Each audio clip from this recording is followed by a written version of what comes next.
नमस्कार दोस्तों, आपका स्वागत है आपके अपने YouTube channel A to Z e Pathshala में।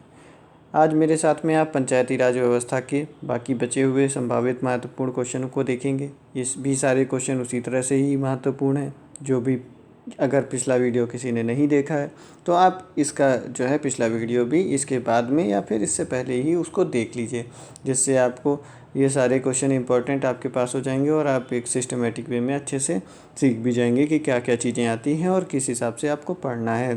फिर देखेंगे, चलते हैं, शुरू करते हैं हम अपना पहला क्वेश्चन देखेंगे। हमने कल देख लिया था 50 तक क्वेश्चन, आज हम देखेंगे 51 नंबर क्वेश्चन। हमारा 51 नंबर क्वेश्चन में पूछा है, पंचायती राज संस्थाओं के संगठन के 2 स्तर होने का सुझाव दिया किसने? अशोक मेहता समिति ने, सादत अली समिति ने, या फिर राज मन्नार समिति ने, या फिर सरकारिया आयोग रिपोर्ट ने। इसमें हमारा ए ऑप्शन सही होगा, अशोक मेहता समिति ने। पंचायती राज के चुनाव में राजनीतिक दलों को खुले तौर पर चुनाव चिन्हों के आधार पर भाग लेने देने का सुझाव किस समिति ने दिया था? बलवंत राय मेहता समिति ने, अशोक मेहता समिति ने, सादिक अली समिति ने, या फिर इनमें से कोई नहीं। तो यह भी सुझाव दिया था अशोक मेहता समिति ने। आगे बढ़ेंगे हम 53 नंबर क्वेश्चन देखते हैं। 53 में है, 1977 में केंद्र सरकार के ने पंचायती राज संस्था की कार्यप्रणाली और ढांचे में सुधार लाने के उद्देश्य से किस समिति को नियुक्त किया था? अशोक मेहता समिति, या फिर ये तो याद हो गया आप लोगों को अच्छे से, अशोक मेहता समिति। ठीक, अगर वीडियो पसंद आए तो इसको लाइक कर दीजिएगा, सब्सक्राइब कर लीजिए चैनल, जिसमें आपको हमेशा अपने पढ़ाई से रिलेटेड बहुत ही इंपॉर्टेंट वीडियो मिलती रहेंगी और आपका ज़रा सा भी इसमें टाइम वेस्ट भी नहीं होगा कि आपकी कोई भी ज़रा सा भी इसमें टाइम वेस्ट हो। बढ़िया से आप सारे क्वेश्चन देख लेंगे। देखते हैं, देश में पंचायती राज व्यवस्था का आरंभ किस समिति की रिपोर्ट के आधार पर किया गया? कृष्णमाचारी समिति, बलवंत राय मेहता समिति, या फिर GD सेठी समिति, या फिर NG रंगा समिति। तो यह हमारी बलवंत राय मेहता समिति, इसका आंसर नंबर बी सही हो जाएगा। ठीक, आरंभ जो है वो बलवंत राय मेहता समिति की रिपोर्ट पर किया गया, के आधार पर किया गया। फिर बलवंत राय मेहता समिति की अनुशंसाओं के आधार पर किस वर्ष पंचायती राज व्यवस्था की लागू किया गया? 1956, 1958, 1959, या फिर 1961। तो इसको याद हो गया होगा आपको, ये भी 1959 में, इससे पहले भी आपको बताया था। फिर अशोक मेहता समिति ने पंचायती राज व्यवस्था के अंतर्गत कितने स्तरीय ढांचे की स्थापना की सलाह दी थी? 2 स्तरीय, 3 स्तरीय, या 4 स्तरीय, या 5 स्तरीय। इसमें हमारा आंसर नंबर ए होगा सही, 2 स्तरीय ढांचे पर की स्थापना की सलाह दी थी।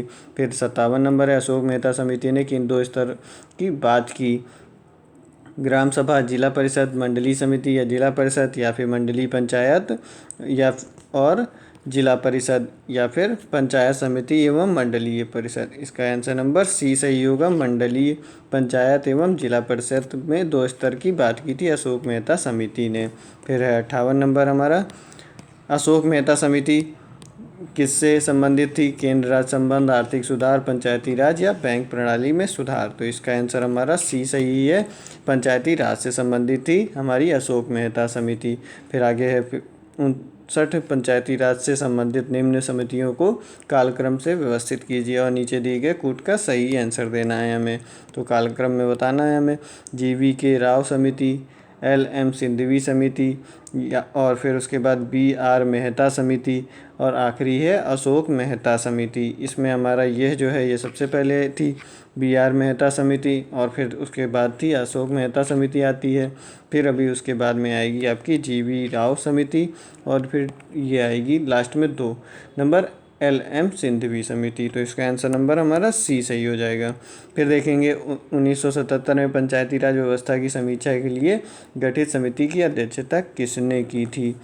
बलवंत राय मेहता समिति, अशोक मेहता, KN काटजू, या जगजीवन राम। इसमें हमारा बी ऑप्शन सही होगा, अशोक मेहता ने की थी। देखिए SSC 2000 में आया हुआ क्वेश्चन है।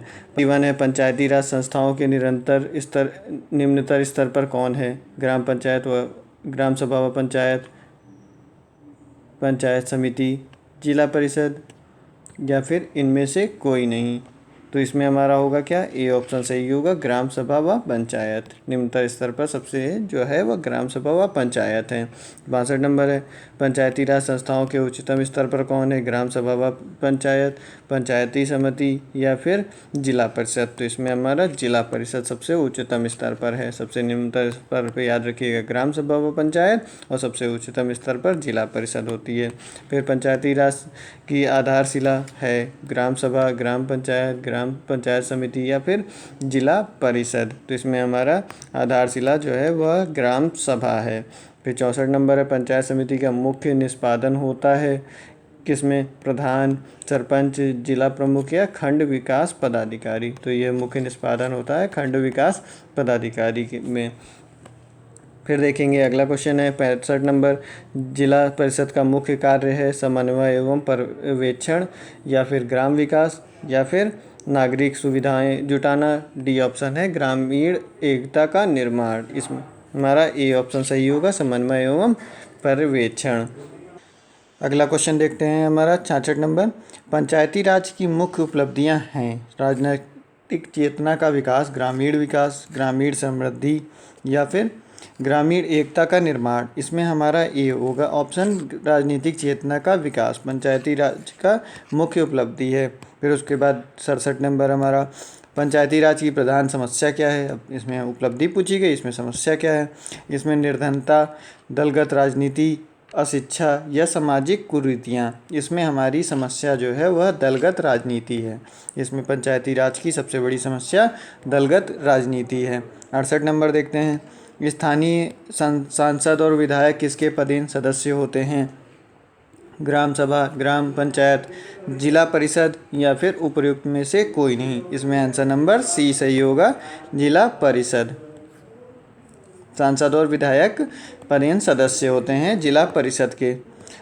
अगला क्वेश्चन देखते हैं, ग्राम पंचायत का निर्वाचन कराना निर्भर करता है कलेक्टर, चुनाव आयोग, केंद्र सरकार या फिर राज्य सरकार के ऊपर। यह डिपेंड करता है राज्य सरकार के ऊपर। इसका आंसर नंबर डी हो जाएगा सही। फिर देखते हैं अगला क्वेश्चन देखते हैं, खंड स्तर ब्लॉक लेवल पर पंचायती समिति एक है, यहाँ पे फिल इन द ब्लैंक भरना है। ए प्रशासनिक प्राधिकरण या परामर्शदात्री समिति या सलाहकार निकाय या इनमें से कोई नहीं। तो इसका आंसर होगा हमारा ए आंसर होगा प्रशासनिक प्राधिकरण, यहाँ पर भरा जाएगा। पंचायत खंड स्तर पर प्रशासनिक समिति एक प्रशासनिक प्राधिकरण है।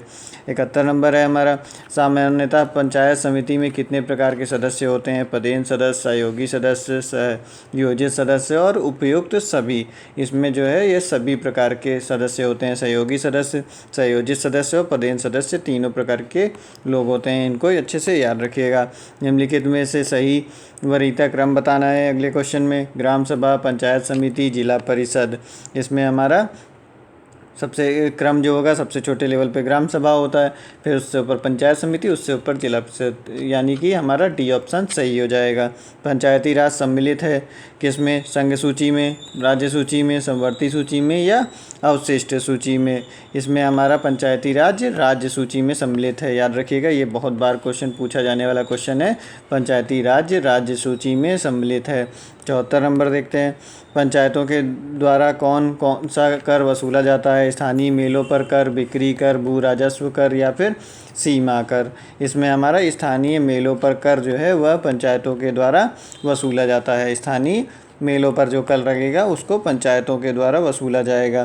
75 नंबर देखेंगे, निम्नलिखित में से कौन सा संविधान संशोधन यह कहता है कि ग्राम पंचायत में 1/3 सीटें महिलाओं के लिए आरक्षित होनी चाहिए। देखिए पूछा भी गया है, ये भी बार बार पूछा भी जाता है ये। अब इससे पहले भी हमने इसको बहुत अच्छे से बताया था आपको कि ये 73वां संविधान संशोधन था, जिसके द्वारा 1/3 सीटें, 1/3 सीटें या फिर 33% लिख के भी आ सकता है, 33% सीटें महिलाओं के लिए आरक्षित की गई हैं पंचायत में।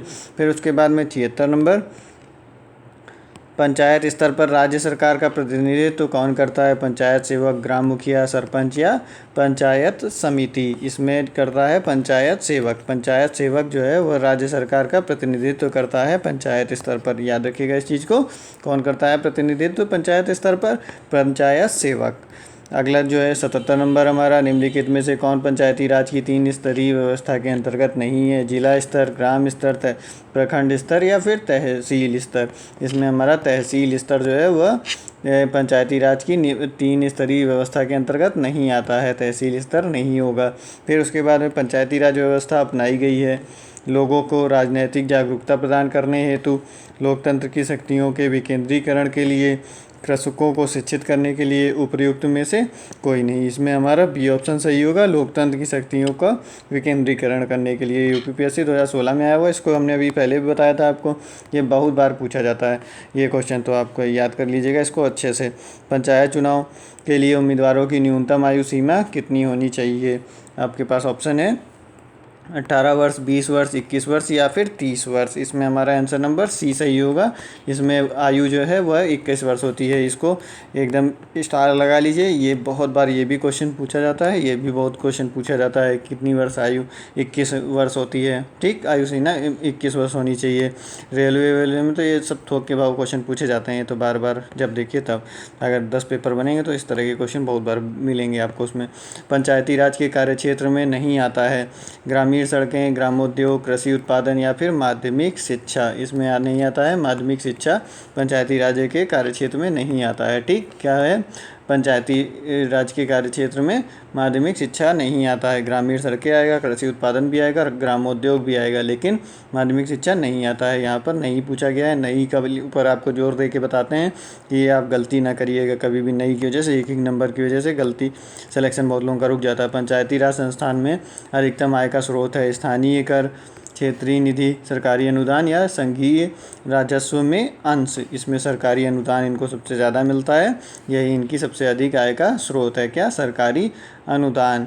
और वीडियो पसंद आ रही हो तो इसको लाइक कर दीजिए कृपया, और सब्सक्राइब कर लीजिए चैनल, जिसमें आपको हमेशा जब तक आपका सिलेक्शन नहीं हो जाएगा तब तक में आपको इस तरह से ज़रूरी वीडियो मिलती रहेंगी। अगला क्वेश्चन है 82, पंचायत समिति का गठन होता है ग्राम स्तर पर, प्रखंड स्तर पर, अनुमंडल स्तर पर या फिर जिला स्तर पर। इसमें हमारा ऑप्शन नंबर बी सही होगा, प्रखंड स्तर पर पंचायत समिति का गठन होता है। कब, कहाँ पर? प्रखंड स्तर पर।